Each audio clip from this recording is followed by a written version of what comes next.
Qual comediante famoso você não curte, Luiz? Eu? Vixe, polêmica aí. Causando polêmica.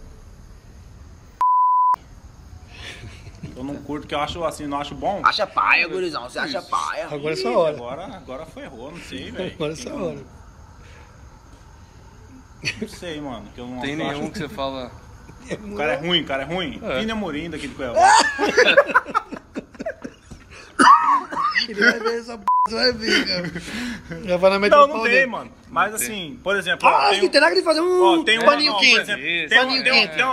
a menina lá que anda com os caras lá, Paninho a quente. Bruna Luiz, por exemplo. Ah. Quê? A Bruna Luiz. Você Eu fala não acho uma- engraçado. Quê? Todo o texto dela eu não acho engraçado. Você tá louco? Não Aquela acho, mulher velho. maravilhosa, incrível, ela fala a realidade. Diferente, é diferente. Não, maravilhosa, incrível que eu falo de texto, então o texto dela é Não incrível. acho, eu Você não Porque ele é um humor diferente, um humor Não, volta- feminino, né? É, a gente não tá Ah, acostumado machista, a isso. machista. Mas Machista, a gente não tá machista. acostumado a isso mesmo. Em desconstrução. Machista, Vou machista. cortar meu braço e deixar Aquela ali. mulher é incrível, o texto dela eu raso de rir, eu sigo ela, eu viajo naquela fala e é verdade. Ainda mais quando ela fala mal de nós, que nós brosta, tem pau pequeno. Não, eu Não tô sei, eu falando raso, mas é verdade mesmo. Ela solo. Ela não tem solo, eu acho, ainda.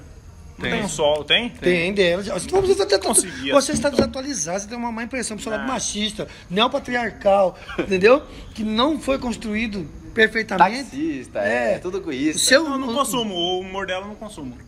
Tipo assim, Coisa de machista.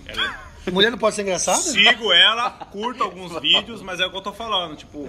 Mas a maioria você A não maioria curte. não... Conteúdo É o vídeo que eu assisto, eu não dou risada, velho. não agrega pra você Não dou nada. risada. Você acha então que ela não deveria estar no stand-up? Agora um cara... Não, tava fazendo... Você acha que ela é... Tem espaço pra todo mundo, até pra você.